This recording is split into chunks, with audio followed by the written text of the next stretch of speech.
Já, velkomin í Ungliðaspjallið, Ungliðaspjall númer 2.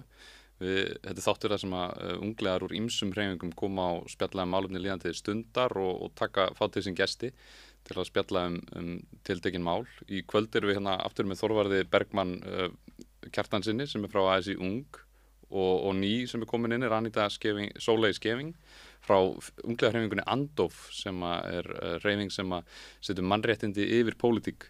Og hjá okkur líka er Daniel Pálsson sem er ungliði frá Pírötum. Komið sæl, gaman að hafa okkur. Takk þess að hafa okkur. Áður en að við fórum í loftið þá vorum við svolítið að tala vinnuskólan og laun í vinnuskólanum. Getur þú sagt okkur aðeins, hvað var að frétta í dag, Anita? Já, bara nýjustu fréttir í dag er að borgarstjórn Reykjavíkur var að samþykkja sína eigin launahækkun 2,5% og kusu svo gegn því að hækka laun hjá vinnuskólanum. Var þetta ekki 600 kall á tíman eða eitthvað hjá þeim sem eru aðeins eldri, sem eru í 10. bekk, með minnur ég hafi séð það? 600 krónur á tíman? Já, það, maður ekki nákvæmlega. En svo að víðara í þessu kannski og í þessu vinnuskóla tali að hvort sem að þetta sé óréttlátt að launin séu svona lág en er þetta að senda réttu skilaboðin til krakkana að þú bara tekur þessu, þú veist, og sættið við það og yfirvaldið í rauninni segir bara hvernig þetta á að vera. En það er ekkert kannski verið að sýna þér og kenna hvernig á að taka þátt í verkalýðsmálum, hvernig á að reyna að beita þér fyrir því að fá hærri kjör. Já, þetta er svolítið skrítið að því að þetta er sett upp sem einhvers konar svona skóli, einhvers konar vinnuskóli og bak við þá ímynd þá er svona einhvern veginn svona réttlætanlegt að þú þarft ekkert að borga fyrir þetta en einu viti af því að vinnan sé ekki pointið á bak við þetta. En ég allan að ég man ekki eftir því að maður hafi lært eitthvað sérstakt í þessu að vinna eða vinnu umhverfið eða löggjöfin eða neitt henni. Þetta hljóma fyrir mér að ef þetta á að vera einhvers konar skóli þá sé það bara til þess að þú lærir að hysja upp þau buxurnar og vinna. En að því að ef við bara hugsaum þetta sem vinnu að þá er það svo skrítið að þá horfir maður á ég skoða sjálfur launataksta frá Vaffer. Það væri kannski meira viðeigandi að skoða launataksta frá Eflingu en ég hafði það ekki í mér að fara að krafsa í gegnum það. Og þú ert í Vaffer og ég er í Vaffer og allt þannig en bara við tökum það bara sem svona viðmið að þá hefur verið samið sérstaklega launataksta fyrir þessa aldurshópa og það er alveg svona cirka bát fyrir eftir nákvæmlega hvað aldrei þú ert, það er svona og yfir 2-falt meira en vinnuskólinn er að borga. Þannig að þetta er svo skrítið af hverju sveitafélögin fá að komast upp með það að vera einhvern veginn svona samfélagslega samþykkt félagsleg undirboð. Já, akkurat. Og þetta kannski snertir á því að vinnuskólan ætti að vera meira, finnst manni. Og heyri á okkur og mörgum að það á að kenna fólki á stéttarfélög, verkalýðsfélög og hvernig á að beita sér í þessu og svona. Þetta, allan að þegar ég var í grunnskóla og í menntaskóla þá var ekki mikið verið að fara í gegnum þetta. Það var ekkert í vinnuskólanum sem að talaði neitt þetta.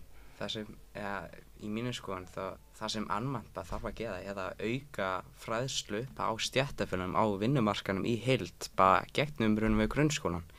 Nú var ég að loka 10. bekk og þá var einhver fræðslan í raunum við þá var hann bara hent inn. Þegar þetta á að vera, ég meina þetta er gífurlega mikilvægt, við erum að tala að við munum þurfa að vinna líklegast restina lífinu okkar, hvort sem það var við hreingerningu eða, ég veit ekki, tökum þetta með borgarstjórn, þegar við tala hann og ef við erum að tala svo gífurlega mikilvægan hlut, þá þarf maður vantarlega að fræða fólk þetta út af það sem við erum að sjá núna og það sem ég bara séð frá mínum eigin bekkjarfélögum er bara að brotin sem er framin á unglingum og bara heila krökkum í vinnu er bara svo gífurlega mörg og að ákveðnu leyti bara svakalega alvarleg. En samt erum við ekki til að fjölmennum sem er kannski annar vandamál og önnur umræða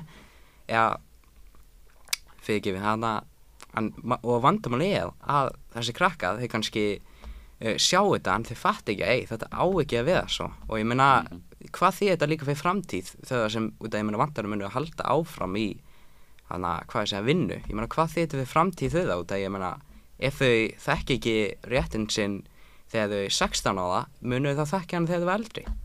Við hefum fengið alveg, við í ungu sósíalistum hefum fengið nokkra ábendingar frá ungu fólki sem að segja að þau eru í rauninni að lenda í launaþjófnaði sko. og þau vita ekkert hvernig þau eiga að snúa sér í því sko. Við reynum að bendla þeim bara til verkalýðsfélaga sinna sko. en þau, fólk sem hefur sem kemur inn á vinnumarkaðinn og hefur enga vitneskju hvernig á að snúa sér í svona, það frekar skrítið. Ég meina, það skulle ekki vera eld. Og einmitt það, ég ætti þótt að þetta sé góð byrjun hana í 10. bekk, það þarf bara stóra aukana. Ég gæti sjálfur sætt mig við það að þetta væri einhver svona minni háttar laun ef að þetta gæti staðið undir nafni sem vinnuskóli. Ef að þú veist, eftir sumar að vinnu þá getur komið út sem svona einhver semi-lærður trúnaðarmaður bara með þessa svona basic þekkingu á réttindum og vinnumarkaði en þú veist maður heyrir alltaf þessi rök að að þú veist af hverju ætti að vera að borgaði meira hvort sem engin vinna hana sem fer fram þeir eru bara svona það nú ekki alveg rétt mitt, já, en ég meina þú veist ef ég myndi sjálfur bara svona horfa á þetta af því að þetta er bara að vinna þú ert ekki að læra neitt sérstætt annað en að vinna að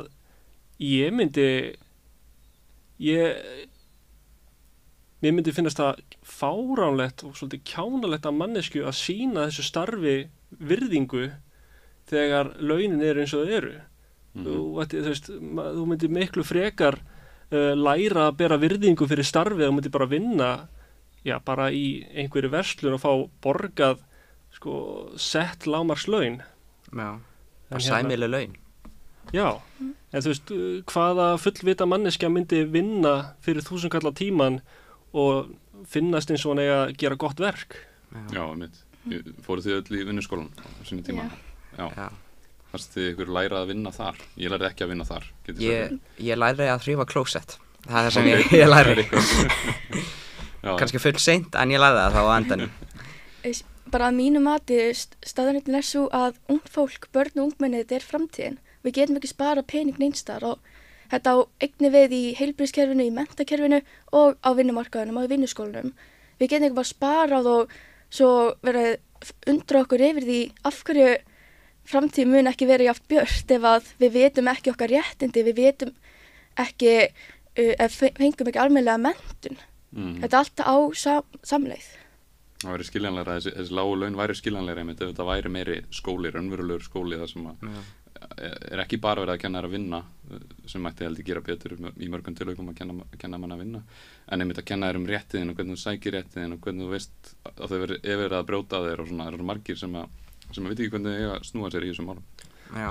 Var það ekki þegar RÚV var að tala þetta fyrir kannski viku síðan að sýndur einmitt launataxtana fyrir mismunandi sveitafélög á landinu var það ekki einhverstaðar á Austurlandi þar sem að þau tóku einmitt fram að þarna er bara litið á þetta sem verka vinnu og þau fengu einmitt svona cirka bát 2-falt hærri laun heldur en Reykjavíkurborgar Wow. Og ég hugsa þú veist þetta eina ástæðan fyrir að þetta sé öðruvísi þarna hefur bara verið út af því að þarna var eitthvað stéttarfélag sem vildi ekki láta bjóða sér þetta.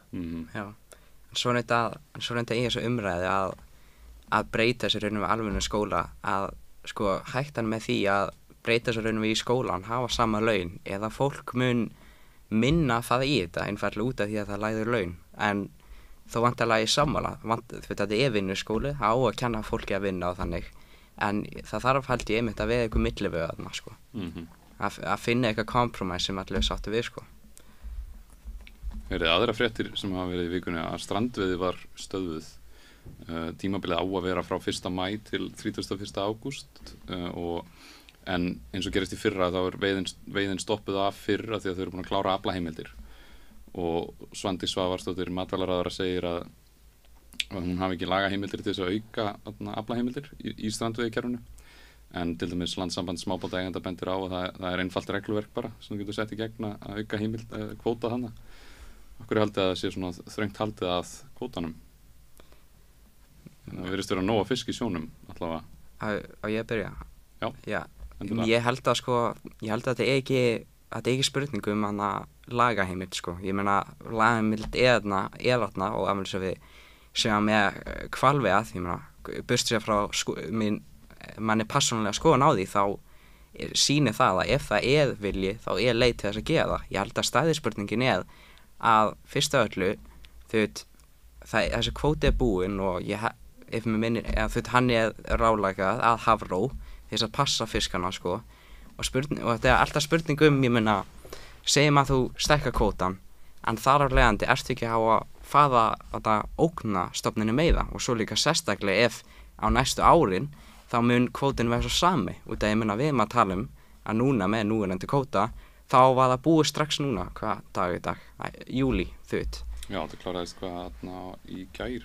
Já, júlí, og segjum að hann væri aukinn aukinn kvóti og það mun duga til lok tímabilsins, mun ekki á sami kvóti halda áfram í næsta ár og það leiðandi ógna stofninum. Sko, þetta er svolítið meira að strandveiðin fær tiltekin magna kvóta sem er mjög lítið með það sem að stórútgerðinar og stærri útgerðir er að fiska.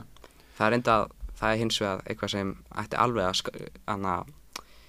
að skoða út af, ég meina vantarlega eiga allir fiskveiðimenn og bara fiskreina sama hvort að séu út á opnu hafi eða í flóa hafa jafnan rétt, út af ég meina allir eiga hafa jafnan rétt til þess að vinna sína vinnu.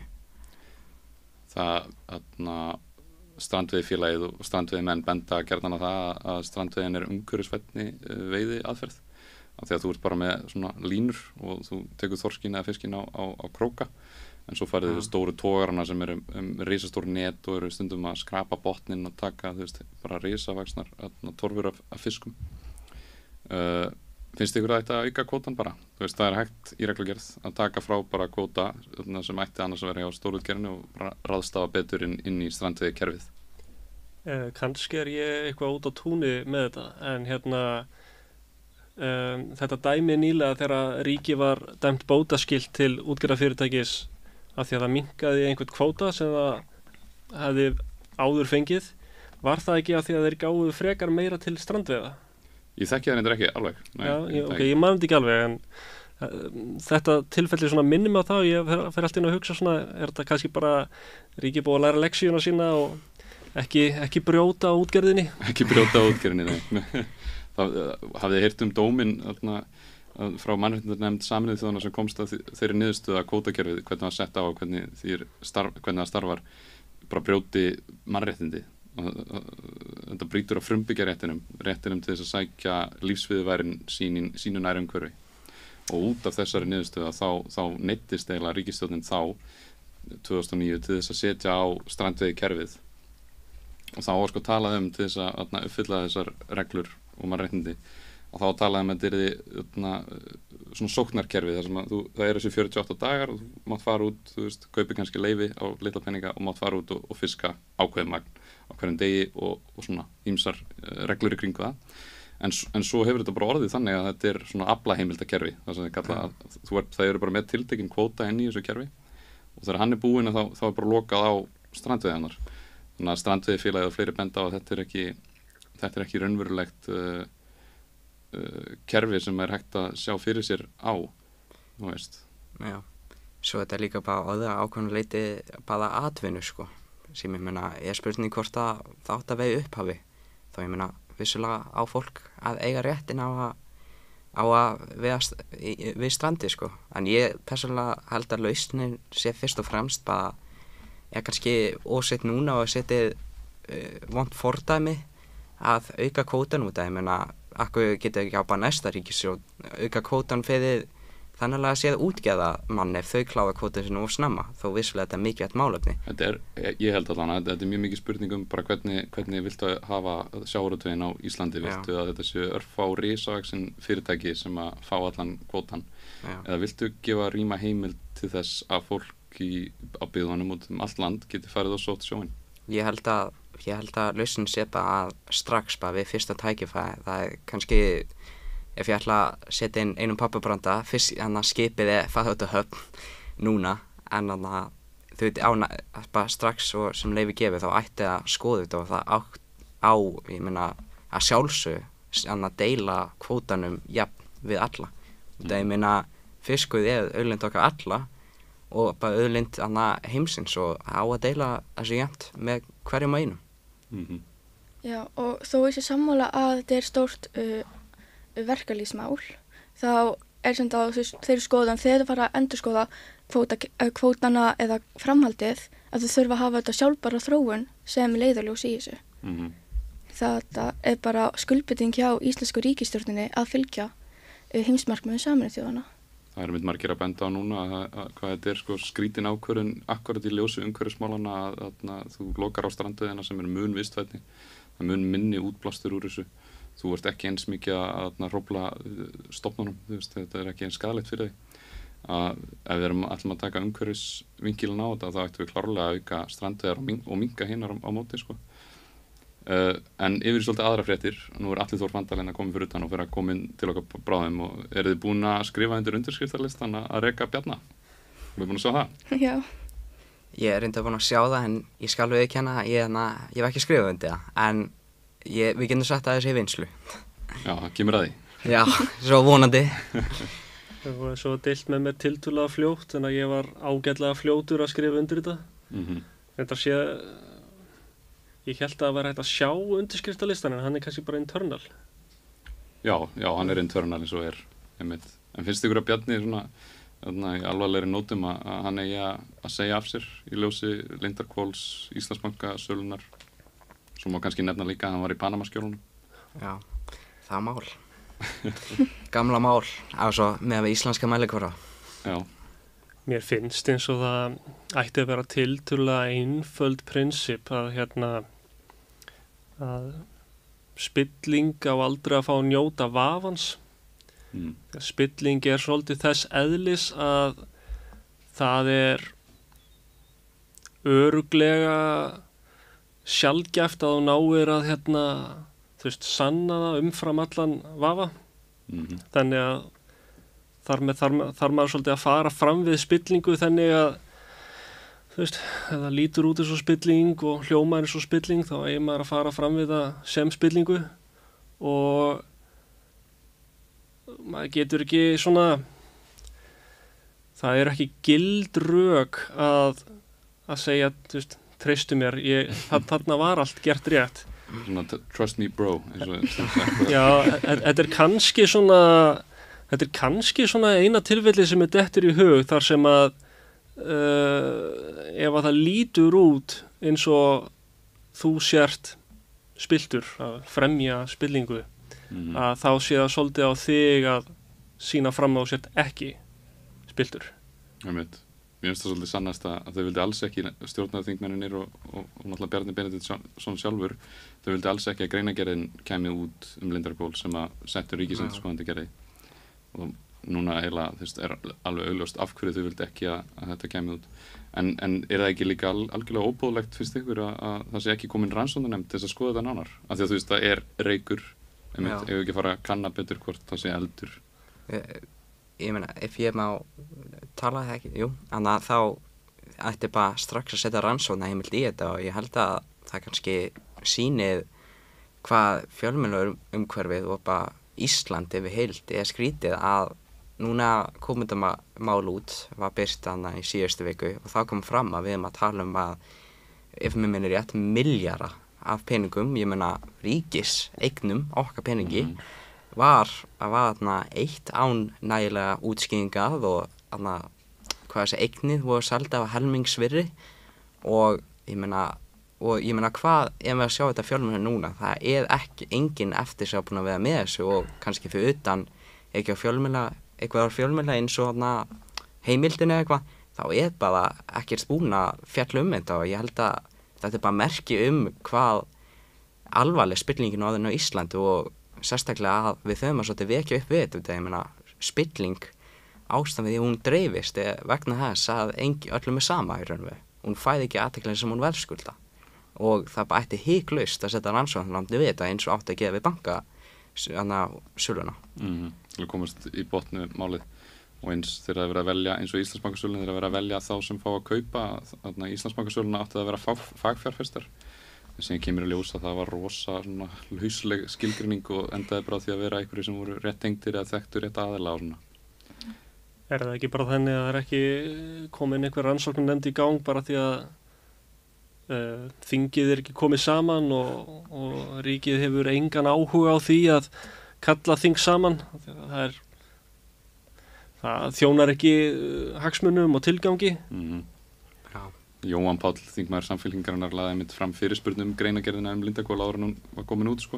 Já, og þá getur maður séð bara svart að hvítu að stjórnarþingmennin allir bara sögðu nei. Þó, ég meina, það er enda ekki einu sinni, þetta var gert tvisvar af Jóhann Páll og svo líka af Björn Leví hjá Pírötum og já, eins og þú segið, bæði skotið niður og að við erum að tala að við ansi miklu meiri hluta sko, þannig að þetta er við svakalegt. Við erum sammála það að það er einföld og réttmætt krafa að það verði sett á rannsóknarnefnd. Auðvitað. Já. Mér finnst líka bara svo skrítið einmitt eins og þú nefnir hvað fjölmiðlar hafi ekki áhuga á þessu. Já. Og svona sérstaklega finnst mér RÚV hafa lítið sem ekkert talað þetta. Þeir töluðum þetta held ég daginn eftir að þetta var opinberað. Já, eða það var svo eitthvað útskýring og eitthvað hann bein lýsing en ég myndi bara segja að alvegunu umfjöllunni er ekki byrjuð sko og þá ekki þutt minni á RÚV eða MBL eitthvað stað. Ég held að það þarf að skoða þetta meira og það fólk, fjölmiðlar þurfa að fjalla þetta meira sko. Þetta er risastórt mál. Heyr, við ætlum að fá Atla Þór Fandal hérna inn eftir smá pásu. Okay. Hæ, velkomin. Hæ. Góðan dag.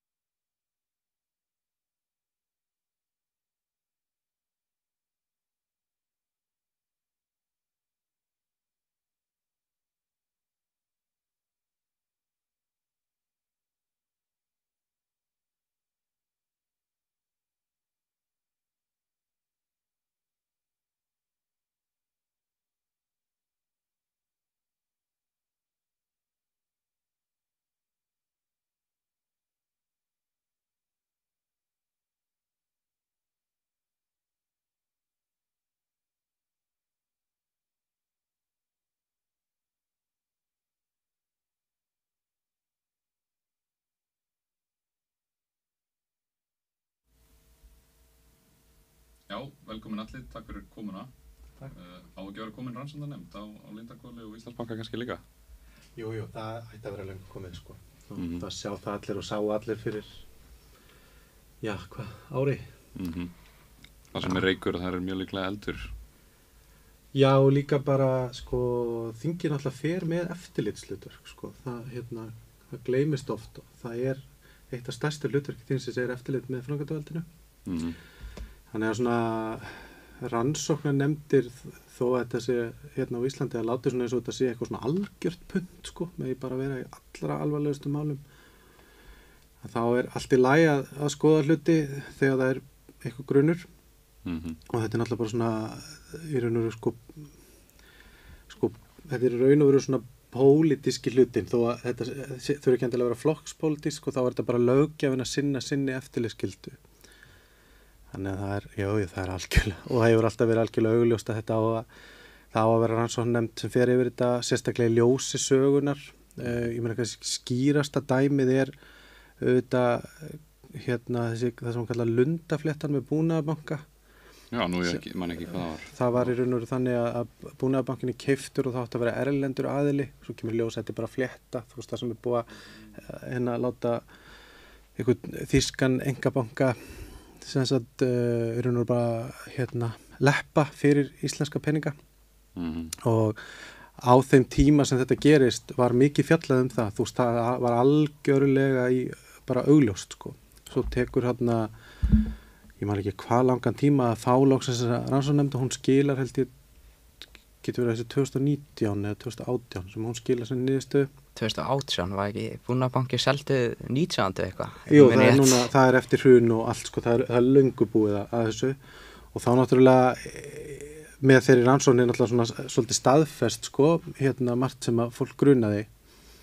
Þannig bara í ljósi þeirra sögu sko, að þingið getur kallað saman rannsóknarnefndir bara að því að það vill fá svör. Það þarf ekkert að sanna neitt glæp eða neitt svoleiðis til þess að gera það. Þetta bara svona goalpost moving, að vera alltaf svona, já, fyrst þurfa að bíða til þessu, já, þið verða að sanna þetta fyrst og svona, þetta bara ein leiðin. Þannig að það er algjörlega augljóst öllum sem að, bara hafa einhvern sans, sko, að auðvitað bara rannsóknarnefnd að vera löngu komin. Ég meina á löggunni að það þarf að vera staðfestur grunur svo þau fái leitarheimild og svona.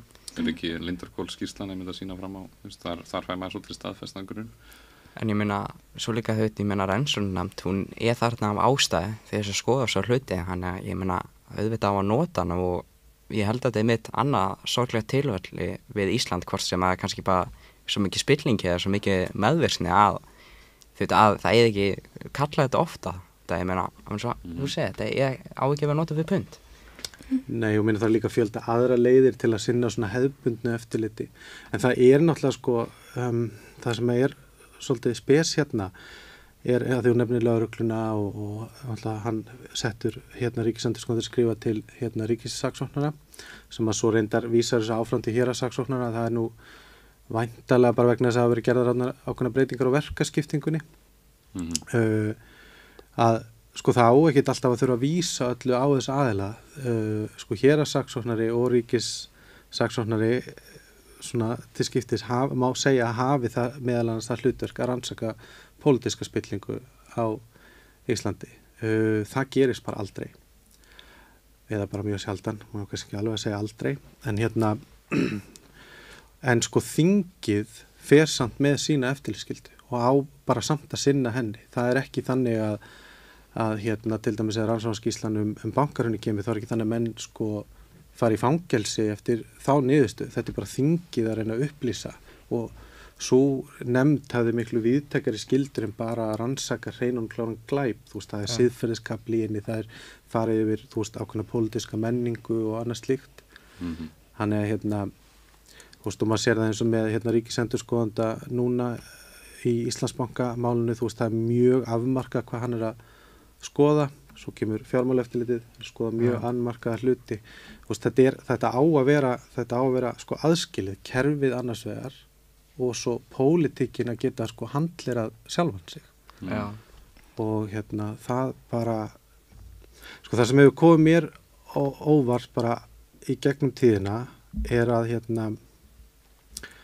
ég hef alltaf aðeins svona einhvern veginn verið í kringum pólitíkina hér og svo var ég áður starfaði aðeins úti bara í hreinni og klárri pólitík, var bara ráðgjafi þar og að sko maður svona skilur eiginlega ekki alveg hvað sumir stjórnmálamenn halda sér hlutverkara. Hvers vegna ættu við að reka þetta batteri ef að þeir geta ekki sinnt í að vera með almennilega sko skatta stefnu, eða geta ekki sinnt í að sinna eftirliti sinni með framkvæmdavaldinu, ef að það hefur enga meiningu fyrir þeim að rjúka í fjölmiðla og lýsa yfir, vantrusti á hinum og þessum ráðherra. Ég meina á Íslandi sko svona það sem ég held að sé kallað neikvætt þingræði, það sem að sko það aldrei kosið hvort að þetta sé ríkisstjórnin. Það gengið út frá á njóti styrks vegna og svona sett saman. Nú undanfarið til dæmis fjöldin allir af þingmönnum búin að lýsa yfir að þeir treysti ekki til dæmis matvælaráðherra og það var læti út af Jóni Gunnarsinni og annað slíkt sko og það er alveg komin svona rök fyrir því býtu, hún með nógu mörg atkvæði en það vaknar aldrei neitt, skilju. Þannig að þetta svona svolítið sérstætt og þetta mál eins með það bara, ég meina, ef ekki rannsóknarskýrsla, ég meina, hvað þá? Til hvers haldaðu þau að sé þarna? Nú, þetta mér í hug og það spurning hvort að ég uppljóstri mína vanþekkingu eða ekki. En nú minn skilningur sá að ríkissaksóknari skipaður að forseta. Það ekki? Ég man það nú reyndar ekki, ég held ekki, sko. Ég held að það skipaður að... Nei, ég vissi að ég bara þór ekki að... Mér fannst eins og ég hafi heyrt að hann væri gerðu það akkurat út af þeirra ástæðu og vilt ekki að manneskjan sem á að rannsaka glæpi ríkisins sé undir ríkisstjórninni. Já, ég bara get ekki svaraði því ég bara ekki alveg viss, sko. En ég meina... Hann Sigurður fer með, hann kærir þetta til saksóknara og það svona, last ditch effort hjá honum eitthvað því að hann getur ekki náð áfram inn í þinginu og ríkisstjórninni? Já, hann raun og veru að sko upplýsa ríkissaksóknara málið. Ég veit ekki, hann held ég ekki þannig að hann geti vísa þessu þangað sko. Hann ekki lengur settur ríkisendurskoðandi. En hann raun og veru, ég meina hann vitni til þessi bréfinu að það gangi ekkert hafa ekkert gengið að fá svör og allt sem hann séð og upplifað, valdi því að hann telli í raun og veru að það þurfa að rannsaka þetta. Ég held sko, þetta mitt frábært punktu þarna áðan sko með að þetta eins og við sáum í öðru pólitík og ég meina langstærsta dæmi að Bandaríkjunum það sem stanslaust við að við getum kallað eins konar aðhald á þinginu, ég meina eins og við sjáum núna með að kallast, ég myndi segja að það var þau svo útgáfa að forseta Alþingis, ég meina það þurfti að kjósa 20 sinnum á hann var samþykktið. Það kannski svolítið ofgafullt en þetta sýnir með munin á Íslandi og hvað það einhvern veginn veit ekki nú alveg hvað orsökin eða baku því en hvað bara pólitíkin á Íslandi bara svo svakalega bara svo stöðu einhvern veginn og þá vondrilli það einhvern veginn gerist aldrei ekki og það engin vilji bara því miður það ég meina tilganguð pólitíka og ég meina tilgangu þings og allt þess þess að ræða málin. Ég meina, pólitík, þetta þetta má segja þetta var eins konar leikur, ég meina að fá atkvæði, að fá stuðning og að treysta sig þess að gera hluti, en bara einhvern veginn engin, frumkvæði á Íslandi, sko, sem mjög skrítið. Já, en ég meina vandamál á Íslandi að við erum ekkert að kjósa einstaklinga í þingið. Við erum ekki að kjósa, já ég sammála þessari mannesku og við erum á þeim staðinn ekki endilega að skoða stefnumálin margir. Við erum með rosalega mikla flokk hollustu og við bara höldum með flokkunum eins og fótboltaliði. Það mitt. Og eins og núna á síðustu kosningum, 2001, þá var nafnið hans Bjarna mest strikað yfir í kosningunum. Þannig ef það segir ekki nógu mikið að fólk treystir ekki Bjarna, þá veit ég ekki hvað.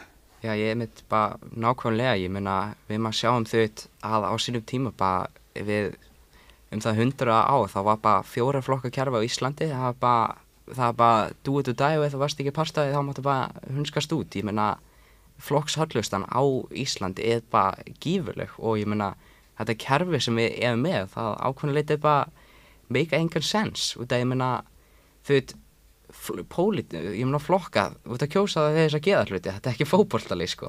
Það ekki eins og við að spila fótboltið, við að kjósa í þau von að við bæta okkar líf og það sýnst bara eins og það ekki þannig umræða hjá Íslandi sko.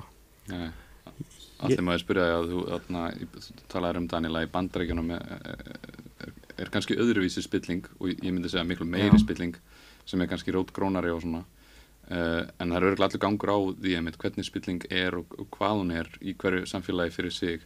En eru við á Íslandi mun spiltari en nágrannar okkar, myndirðu segja það? Sko ég held ekki að þetta sé sko samfélag sem endilega sko spiltari eða eitthvað slíkt. Það sem að mér hefur fundist mjög áberandi að sko bara þetta svona sinnuleysi, þetta viljaleysi þegar áreinir til að gera nokkuð, því að þú veist það ekkert mál að vera heiðarlegur þegar reynir ekkert á það, þú veist mælikvarðinn á það hvort þú ert heiðarleg manneskja þegar áreinir tekur þá erfiðar ákvarðanir, þannig að þú veist það ekkert mál að það ekkert mál að stela engu eða átt nógu pening til dæmis, þú veist það sumt fólk sem gerir það samt en þú veist það reynir ekkert á það fyrir þú þarft að þú veist gera þetta val. Og ég ekki að segja að fólk sem steli til að borða sé endilega óheiðalegt sko, en ég að segja að þú veist þetta hlutur sem reynir bara á þegar það kemur eitthvað erfitt val. Og þess vegna skiptir svo miklu máli að þú veist halda á einhvern svona stuðli.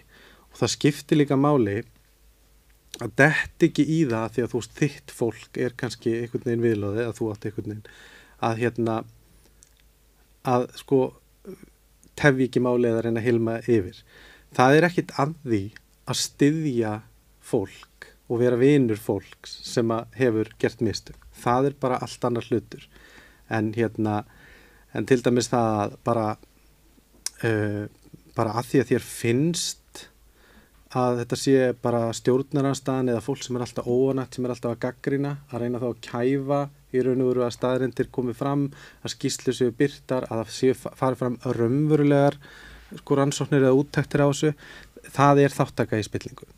En Íslandingar almennt held ég að sé ekki spilltar en aðrir. Við erum hins vegar kannski svo búum ekki það vel að þegar eitthvað kemur upp og ef við tökum bara almenning, bara fyrsta stíð, bara hvað finnst fólki hérna. Ef þú lest fjölmiðlana hérna og fylgist með hvað fólk er að tala þá er alveg augljóst að almenningur er ekkert sáttu við það að það sé alltaf eitthvað og það er nýtt mál í hverju einustu helvitsviku og það er alltaf eitthvað og þetta er alltaf ótrúlega sveit og ótrúlega eitthvað hallaristlegt, það er alltaf sömu svörin, alltaf sömu afsakannar og það er ekkert frumlegt í þessu. Svo, og þá kemur hvernig tekur kerfið við? Í okkar tilviki þá er það yfirleitt þannig að einhverju stjórnmálamenn, oftast nær, taka við og þeir kannski ræða þetta í störfu þingsins eða senda inn fyrirspurnir eitthvað og það er oft bara fólk að gera eins mikið og það getur. En það sem vantar er að það eiga að vera kerfi og hefðir og venjur og lög sem að taka við.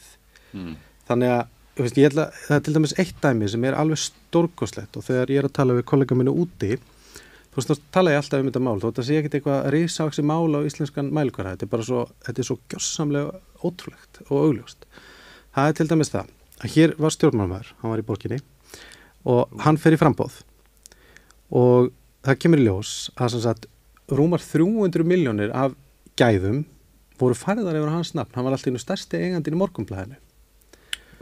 Svo er þetta afskrifað, hann heldur í miljónsinu fram að hann hafi borgað þetta, það kemur ítrekað í ljós og svo er ekki satt, svo koma Namibíuskjölin, Samherjamálið og þá kemur í ljós að bara peningarnir leiða bara í 3 færslum, bara frá félaginu sem var líka notað til að leiða peninga eða borga peninga til stjórnmálamanna annars staðar.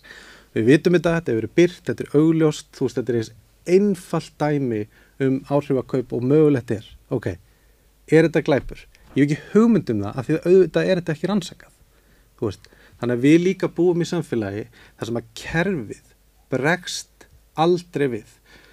Og svo gerist það nú nýlega að fjármálaeftirlitið til dæmis bregst við.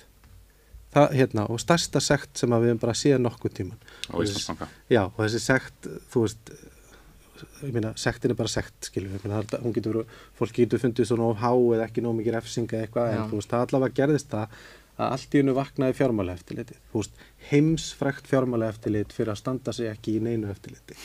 Þá kemur fram að sú sekt sem þarna umræðir, hún er hún er 5-föld eða eitthvað. Það er sekti sem hafa, fengið stundum fyrir 5 eða 10 ár. Hvað veldur því að allt í einu vakna fjármálaeftirlitið? Hvað veldur því að í þessu máli, Já, það er góð spurning. Það er auðvitað vegna þess að í þessu máli er allt á suðupunkti þó að það sé talað eins og Bara pressan er yfirleg. Þannig allt í einu, og ég er ekki að tala um eitthvað pólitíska eða óeðlega pressu, allt í einu bara horfir eitthvað fólk innandyra á það að að þó að trausti sér nú ekki mikið á fjármálaeftirlitinu að þá getur þetta orðið mjög skaðlegt.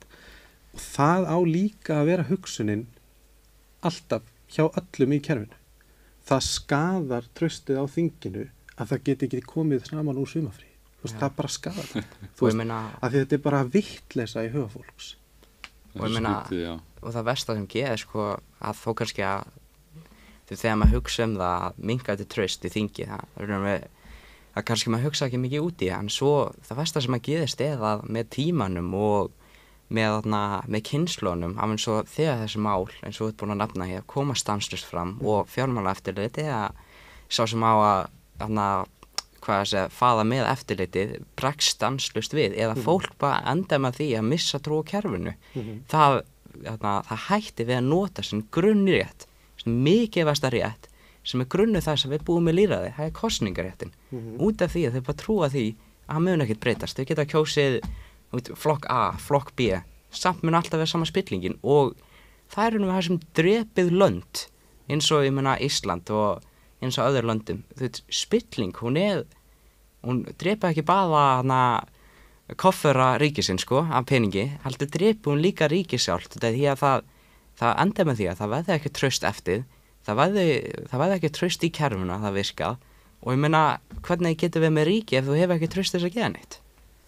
Það er áhættan. Þú veist, ég var ekki að reyna að segja að fjármálaeftirlitið eitt og sér og raunverulega eða þingið, það hefur líka rosalega áhrif á traust á fjármálaráðuneytinu að vera með ráðherra sem kemst ekki í gegnum eina viku á þess að sé eitthvað vesen, þú veist, en áhættan er svo að kosningaþátttaka minnki, áhættan er svo að bara mannvalið í stjórnmálunum verði bara miklu minna, þú veist, það er rosa mikið talað um að verða að borga fólki ofsalega góð laun og allt það, ég meina það spilar alveg inn, en það spila líka bara miklu stærri þátt bara, þú veist, geturðu ímyndaðir þetta sem lífið þitt í 4 ár. Það er alveg eins og við vorum að tala hérna Lindarhvoll aðan, sko, ég meina, það er engin ástæða fyrir Lindarhvollsmáli að verða einhverjum álitssnekk fyrir RÚV. RÚV er ekkit hluti af þessu máli, en þau hafa þó þá skyldu að sinna fréttaflutningi hérna. Það er ákveðin lýðræðislega skylda að segja frá hlutum og segja efnislega frá hlutum. Greina þetta vel, segja vel frá. Ekki lýsa þessu sem einhvers konar kapphlaup á milli stjórn og stjórnarandstöðu, af því að það er ekki bara stjórn og stjórnarandstöða sem á aðild að Lindarhvollsmálinu. Þetta er mál okkar alla. En eins og þú varst að nefna með, ég held að þú sért að tala með Eyþór Arnalds. Já, ég meina, ég er að tala með. Þú veist, þetta kemur upp, þetta liggur fyrir. Hver á að bregðast við? Hver á að koma og gera eitthvað að tjekka á þessu? Já, það er nú væntanlega héraðssaksóknari sem ætti að bregðast við þessu. Og ætti hann að leggja þá bara fram kæru og fá heimildir til þess að rannsaka þetta nánar og svona. Það ætti að vera þannig. Já, það, sko, spurningin er náttúrulega fyrst, ég meina, hvort þetta sé, þú veist, einhver ólöglegu gjörningur í sjálfum sér, það er eitt. En spurningin er hvort það séu áhrifakaup. Og áhrifakaup eru mútur, þú veist.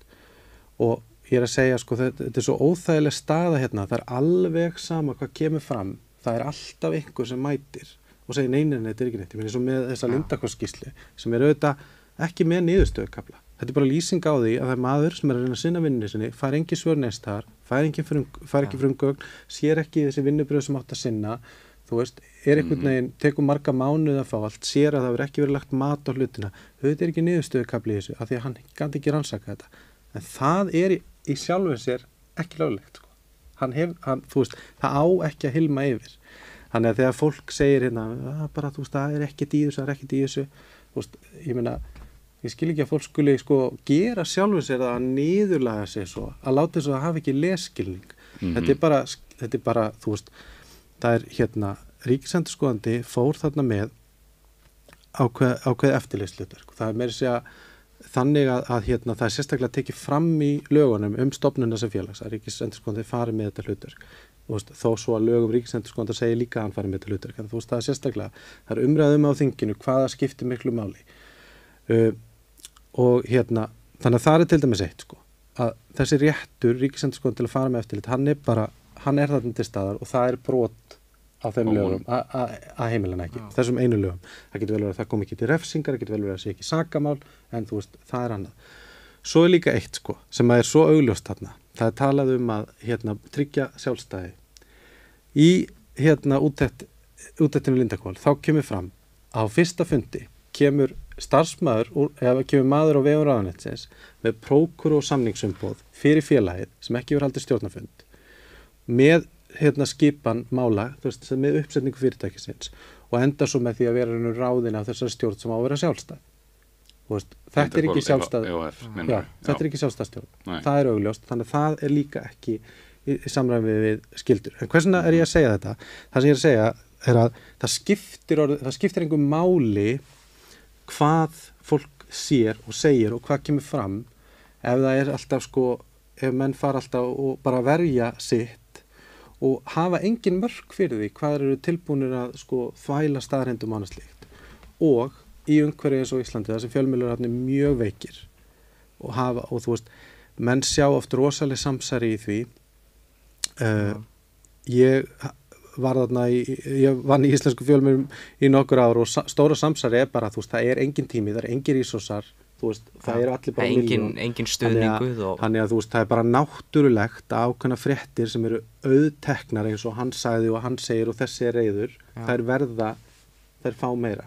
Já, ég meina, þú veit, alveg svo með DFF það ástæð við því að þau fjalla stanslust kannski fræga stjórnum og hann það geti ekki gert neitt annað Já, en þau reynda hafa staðið sér mjög vel í Lindarhvolsmál. Það bara alveg ótrúlegt að horfa á DFF hefur bara verið með efnislegar umfjallanir. Maður getur bara lesið innihaldið í skýrslunni sem að auðvitað það sem skiptir mestu máli. Já, greinilega, það ég að fara að lesa DFF En þegar þetta svona, þú veist, það er verið að stoppa ríkisendurskoðanda frá því að sinna sínu löglega hlutverki og þá eiginlega verið að brjóta lög eða allan ekki verið að uppfylla lögin og ríkisstjórnin gerir ekkert, reynir bara, segir ekki neitt, stjórnarandstaðan reynir eitthvað en það bara gengur ekki neitt. Að hvað við þá að gera? Mér dettur í hug þarna frá frönsku byltingunni, The Rights of Man, að þar stóð að ef að ríkið að brjóta á ykkar rétt sem borgarar og þegnar þá er það ykkar helsta og mikilvægasta skylda að rísa upp og berjast gegn því óréttlæti. Og eru þau ekki bara komin á þann punkt að það er ekkit annað í rauninni sem er að fara að breyta þessu því að stjórnarþingmenn er ekki að fara að gera það og stjórnarandstaðan getur það bara ekki. Hún getur það ekki. Ég held fyrst af öllu við þurfum, þetta er ekki endilega spurning að bíða eftir eitthvað kosningum, bíða eftir því að þetta gerist eitthvað, bíða eftir því að það myndast eitthvað innanbyrjus átök í flokknum. Ég held að fyrst og fremst þá byrja breytingir bara hjá hverjum og einum. Þetta ég meina á endanum þá við fólki sem hefur bakað þessu öllu, við fólki sem kjósum, við sem höldum umræðinu uppná, þetta er saman með lýðræði leið og við byrjum að hugsa þetta og tala þetta bara við ámar sinna af að bara í kaffibúum og hanni, það mun breytingin gefast, þetta mun halda umræðinu lifandi og ég meina ef við byrjum og að taka spillingum alvarlega hugsa þau og mikilvægast að gefumst ekki upp, þá held ég að þar við kemur lausnin svo til sjálfum sig, ég meina þá á endanum þá mun koma laga prótokoll fyrir þessu spillingum og það mun koma kannski minni af fólki sem við skulum bara segja spilt eða með svo vonda sögu inn í stjórnmál sjálf. Á endanum þá byrja alltaf breytingin með okkur sjálfum sko. Ég er smá ágjörð þess sem þetta að bæði með spillinguna og það gerist ekki neitt og þetta verður ykkur venja eða eitthvað og líka fólk hættir að treysta stjórnkerfinu. Það er eitt en svo vil ég segja annað þegar þú sérð að menn eins og Þorsteinn Már með Samherjamálið og það er ekkert gert í því, menn eins og Bjarni Benediktsson og þeir komast upp með þetta, að verða ríkir og öflugir og mörg önnur dæmi. Er þetta ekki einmitt að senda skilaboð til fólks að það borgar sig að ljúga og svindla og stela? Þess vegna er önnur mikilvæg ástæða til þess að sporna gegn þessu er af því að svona erum við að kenna röngu hlutina, við þurfum að kenna eitthvað annað. Þetta er svolítið kannski erfið spurning að svara svona alveg bara þið gerir bara þetta og þá er þetta leist en ég ætla að segja þó nokkra hluti að það sem að fólki náttúrulega gera núna er að hætta, er að hlusta ekki á þetta. Það er búið að reyna að tala niður bankasöluna, það er búið að reyna að tala niður Lindarhvolsmálið, það er líka annað mál sem að fjallar eignasafn Seðlabankans sem hefur verið mörg ár tala niður en þetta býtur á þeim þó þau láta eins og þetta býti ekki á sig. Ég meina það tók 3 eða 4 ára að losna við dómsmálaráðherra sem að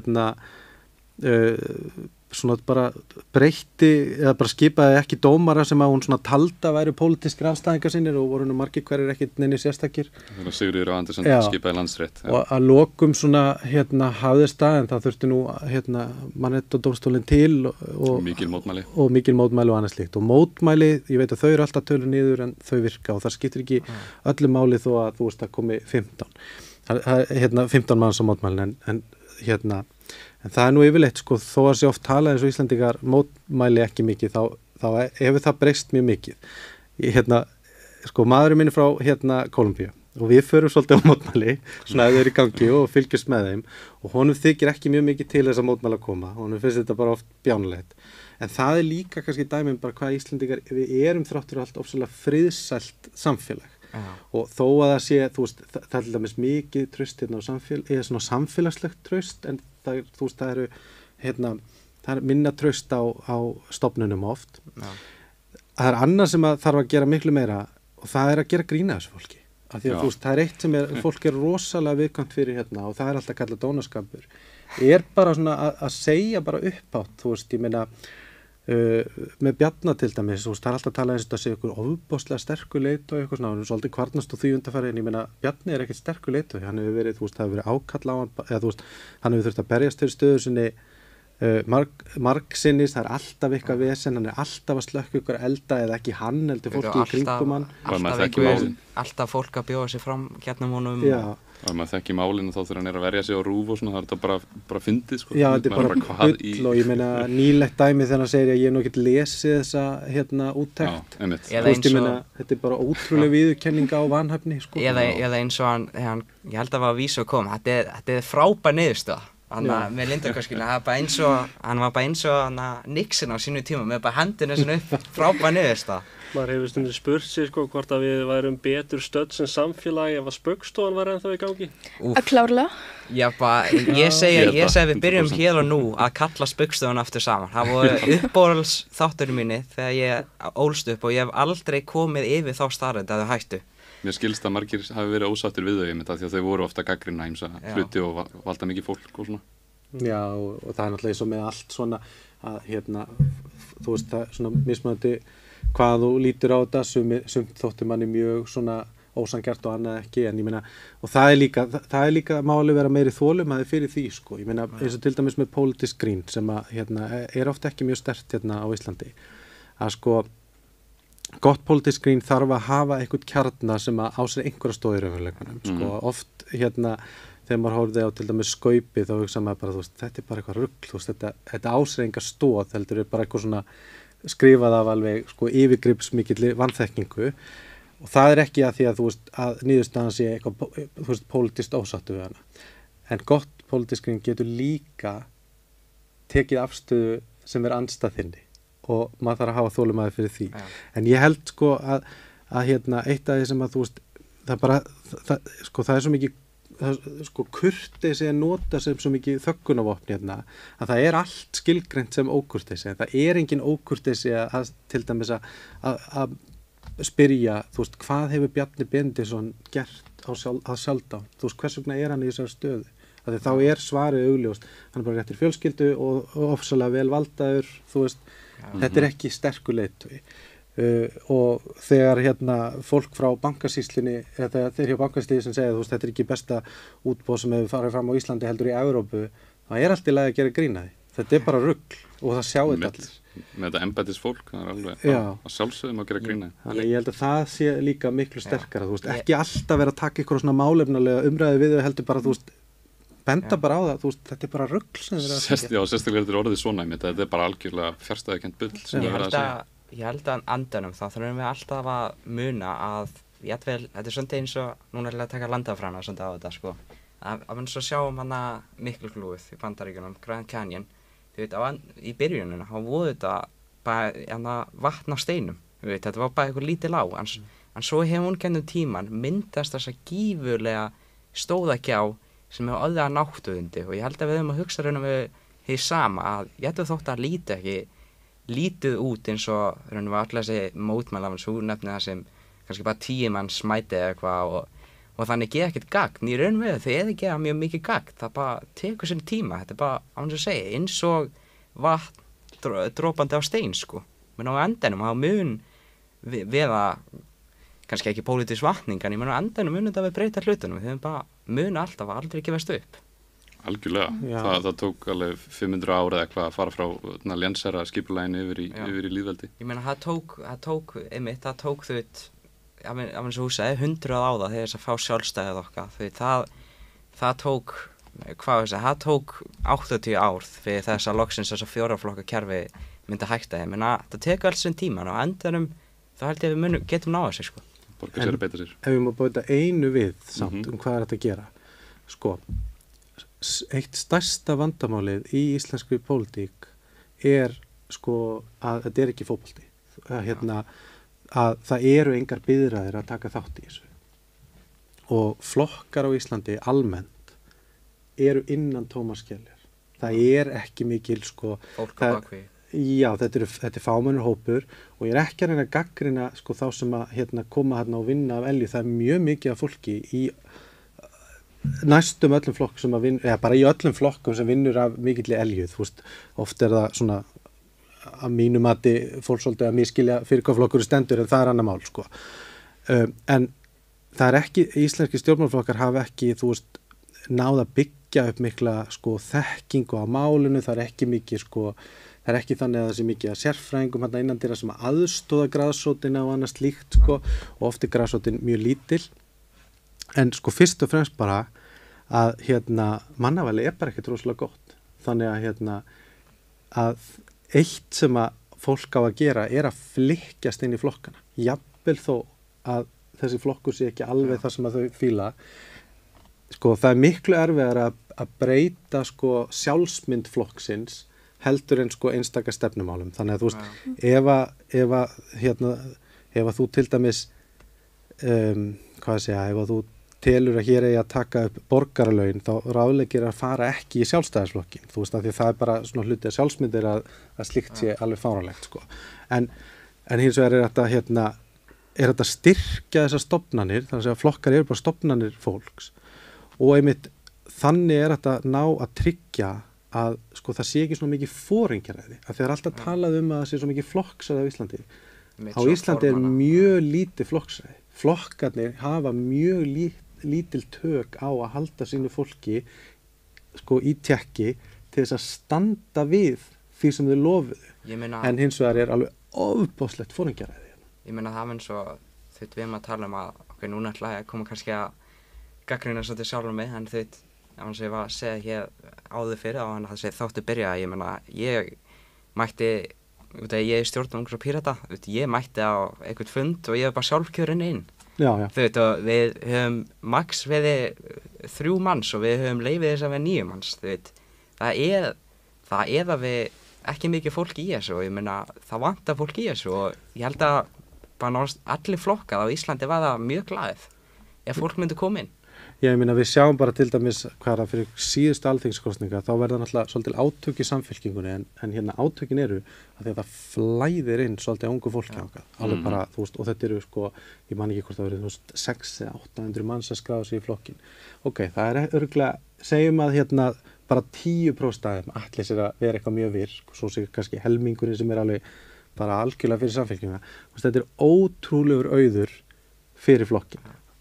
Þeim var hins vegar mætt af sumum, þú veist, sumir voru ekki að fíla þetta, þeim fannst þetta bara að vera nánast eins og hústaka, sko, það gerist líka, en það sé að segja, flokkurinn sem þetta gerist í öllum kosningum, að vera svona einhver svona kynslaða innflæðing og flokkurinn sem fær það er svo sem vann lottóið, þú veist, og það segir okkur það að það er ótrúlega lítið mál að fara inn í þessa flokka og breyta þeim, það er náttúrulega þolinmæði, þetta eru hægfarastofnanir, það eru haldnir, ég meina, hlutverk landsfunda er náttúrulega, þar ertu með alla fótgönguliðana og alla embættismenn flokksins og kjörna fulltrúa á einum stað og ertu að gefa svona ákveðið lögmæti, það tekur, 2-3 landsfundi að taka ykkur svona U-beygir nema að komi mjög sterkur leiðtogi inn.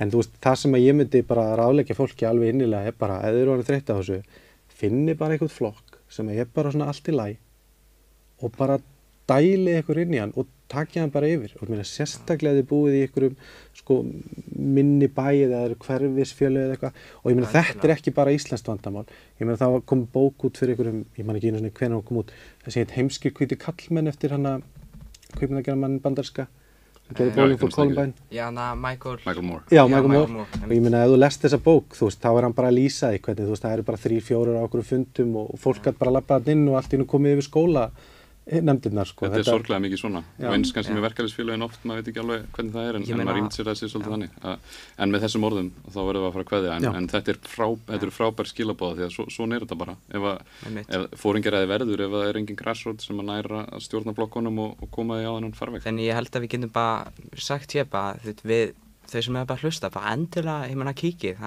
ég held og kannski muni vantilega vera stressandi að mun vera erfitt, kannski jafnvel kvíðafullt, ég meina þetta er ekki skemmtilegt starf og ég meina á endanum held ég að þú munt ná þessu sko. 100%. Atli Þór Fanndal, takk kærlega fyrir að koma til okkar í Unglega spjallið. Takk. Takk. Geggjað, takk. Það eru aðri gestir.